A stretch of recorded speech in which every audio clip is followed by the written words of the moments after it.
And Alexey Muraviev is an associate professor of national security and strategic studies at Curtin University. He joins us from Perth in Australia.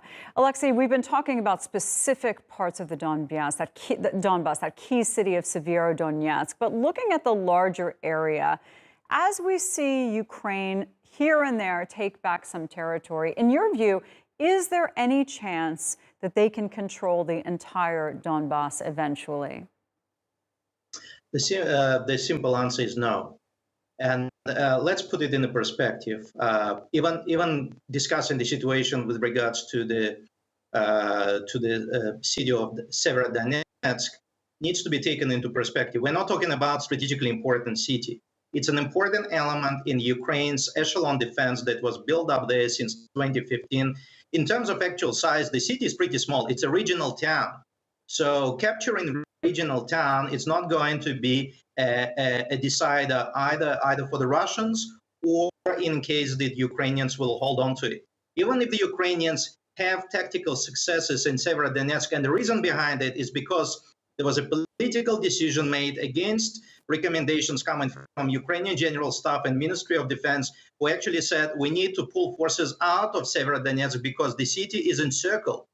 So the Ukrainian authorities had no choice but to report some tactical successes. However, the city is doomed unless miracle will happen simply because the Russians effectively encircle the city. So whatever the takeback is happening inside the city doesn't really change the outcome of that siege, unfortunately, for the Ukrainians. And same goes for the larger situation across Donbass, simply because the Russians overwhelmed the Ukrainian defenders with excessive firepower, with tactical air power, and they keep in the fight at the distance. The Ukrainians severely lack heavy equipment. They even with the injections of Western military aid, it's insufficient compared to what the Russians destroy on daily basis. And as a result, the Ukrainians can at best hold on positions for as long as they can. Talking about counteroffensives, it's something that I think we have to be a bit cautious because, for example, some weeks ago, we talked about Ukrainian counteroffensive near Kharkiv. Now the Russians are pushing back and the fight is coming back to the Ukrainian second largest cities. So I think the situation there is a bit more complex. Yeah, I think that's really good, bigger picture perspective.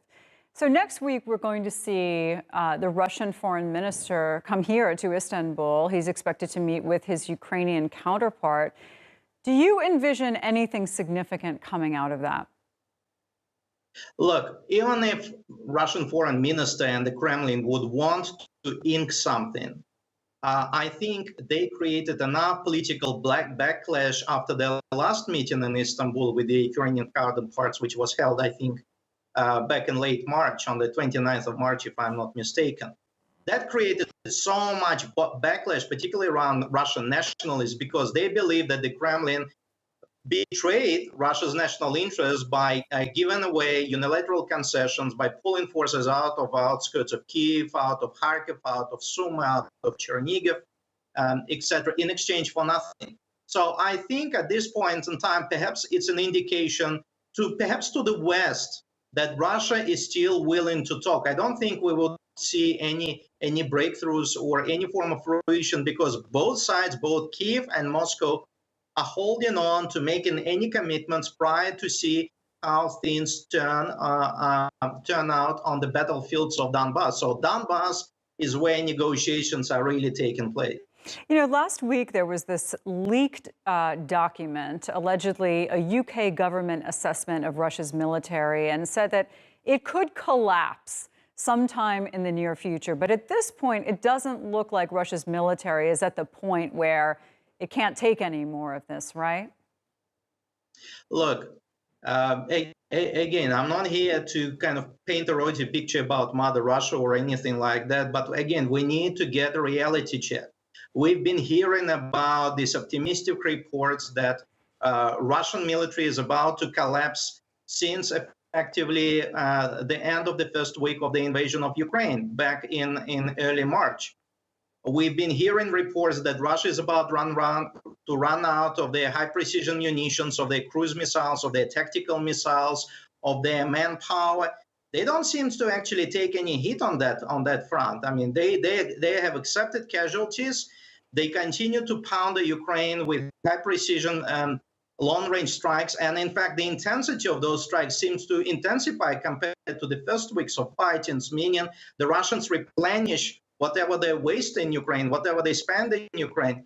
So again, I think perhaps it's part of this public narrative that we need to hold on to this optimistic idea that somehow the war can be won within weeks and Russia is about to give in or give up or something like that. But we need to remember, 100 days have passed. The Russians continue to press on. There hasn't been a day when they haven't really stopped their assault on Ukraine in one way or another. And that needs to be recognized, not because we need to start applauding them, but simply because we need to get the reality check.